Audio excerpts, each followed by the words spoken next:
ಎಲ್ಲರಿಗೂ ಜೈ ಜಿನೇಂದ್ರ.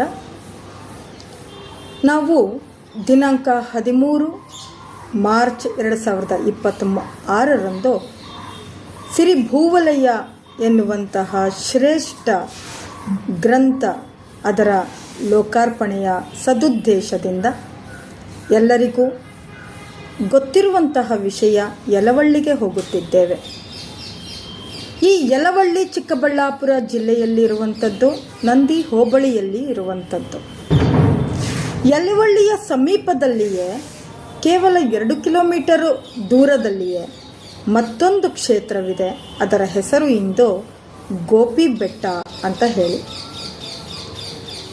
ಆ ಬೆಟ್ಟದಲ್ಲಿ ಏನಿದೆ, ಆ ಬೆಟ್ಟಕ್ಕೆ ನಾವು ಯಾಕೆ ಹೋಗಬೇಕು ಎನ್ನುವುದರ ವಿಷಯವನ್ನು ಈಗ ಸ್ವಲ್ಪ ಸಂಶೋಧನಾತ್ಮಕವಾಗಿ ಎಲ್ಲರೂ ತಿಳಿದುಕೊಳ್ಳೋಣ. ಗೋಪಿ ಬೆಟ್ಟದಲ್ಲಿ ನಾವು ನೋಡಿದಾಗ ಅಲ್ಲಿ ಅನೇಕ ಬಂಡೆಕಲ್ಲುಗಳು ಇವೆ. ಅದರಲ್ಲಿ ಒಂದು ಬಂಡೆಯ ಮೇಲೆ ಒಂದು ಶಾಸನ ನಮಗೆ ದೊರೆಯುತ್ತದೆ.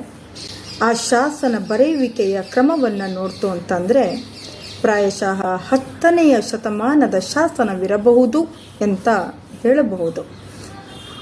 ಅದು ಗಂಗರ ಸಮಯದ ಶಾಸನವಾಗಿದ್ದಿರಬಹುದು ಅನ್ನುವಂತಹ ಒಂದು ಕ್ರಮದಲ್ಲಿ ಬರೆಯುವಿಕೆ ಆಗಿದೆ.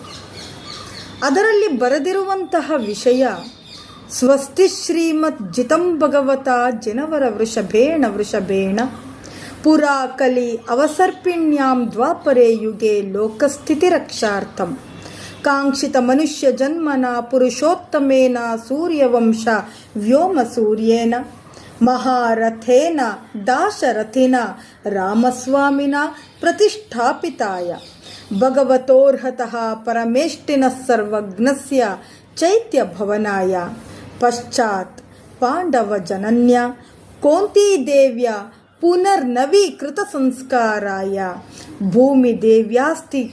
ಭೂಮಿದೇವ್ಯಾಸ್ತಿಲಕಾಯಮಾನಾಯ ಸ್ವರ್ಗಾಪವರ್ಗ ಪದಯೋಃ ಸೋಪಾನ ಪದ ವಿಭೂತಾಯ ಧರಾಧರೇಂದ್ರಸ್ಯ ಫಣಾಮಣಿ ಲೀಲಾನುಕಾರಿಣೆ ಧರಾಧರವರಾಯ ಜಿನೇಂದ್ರ ಚೈತ್ಯ ಸಾನ್ನಿಧ್ಯಾತ್ ಪಾವನಾಯ ಪರಮತೀರ್ಥಾಯ ತಪಶ್ಚರಣ ಪಾರಾಯಣ ಮಹರ್ಷಿ ಗಣಾಧ್ಯಾಸಿತ ಕಂದರಾಯ ಶ್ರೀ ಕುಂದಾಖ್ಯಾಯ. ಈ ರೀತಿಯಾಗಿ ಅಲ್ಲಿ ಒಂದು ಶಾಸನ